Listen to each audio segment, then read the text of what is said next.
God had to remind me over these past couple of days, while I'm praying about my husband. And he's just like, well, what did you used to do? Do you remember what it was you used to do with me um, in your earlier years? I've been single for a long time. I've tried dating like twice within 8 years, and neither one of them worked. But he's just like, what were you doing?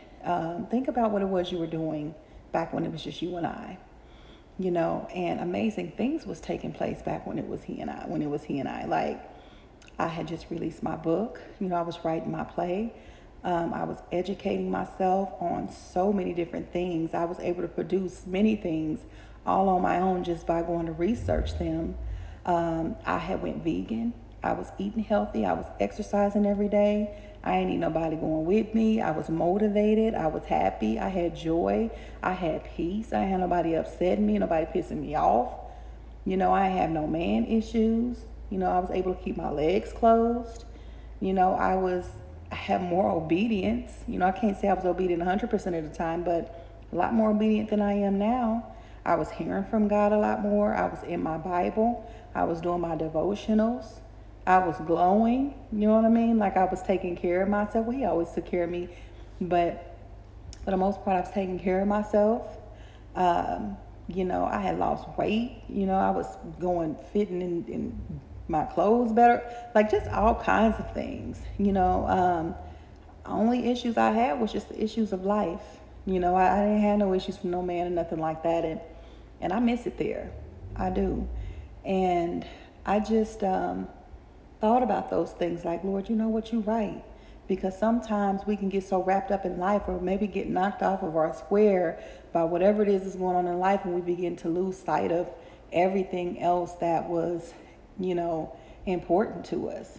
But for me, God had turned my attention from my writing and all the other things I was trying to do, and put my attention on my kids, because my kids needed me, and I didn't realize just how bad they needed me. Um, that was one heck of an experience, and it changed my life forever, but it changed it for the better. And I'm just so glad and so thankful that God did what he did, that he brought the things to my attention that he did. This past year has been bananas. It's been crazy. And one day I'll share with you about that experience, but I'm still kind of in it.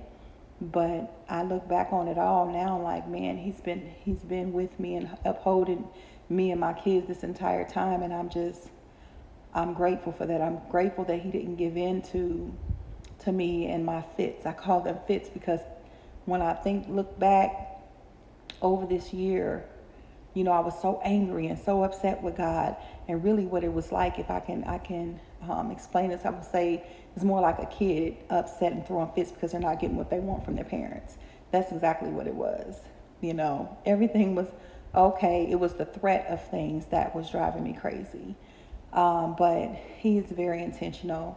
He does everything with purpose, and all things work for the good of them who love him. And he showed me just that. And so now my relationship with my babies it's amazing, and I love them so much. I mean, I've always loved my kids, but I mean, just like, I've gotten to see them for who they truly are as individuals and who they're growing into, and it just, now I can't get enough of them. Like I need them, like I need my next breath. I need to know what's going on in their life. I need to know how their day is going. I need to know, what's on their mind. I need to talk, how they're feeling, just all these beautiful things. And I'm grateful to God for what he has done. He has restored my relationship with my babies better than ever. But I understand them now, and I understand what they need from me now. And so that's huge for us. Like, we can just get caught up on trying to survive, that we don't really pay attention like they need to. We think everything's okay, and here it is, they're going through so. Never mind, I can just keep on going on about that. But anyway, God can restore your relationship with your children if you are struggling in that area with them. But to get back to it, but that was just kind of got knocked off a little bit once. Over this past year has really been tough, but we're making it through. It was never as bad as it seemed. It just required a lot of patience, a lot of faith, it was hard not to doubt. It was hard not to doubt. But so I just kind of got away from all that I was doing. But I'm slowly but surely getting back in a position to be able to focus solely on those things.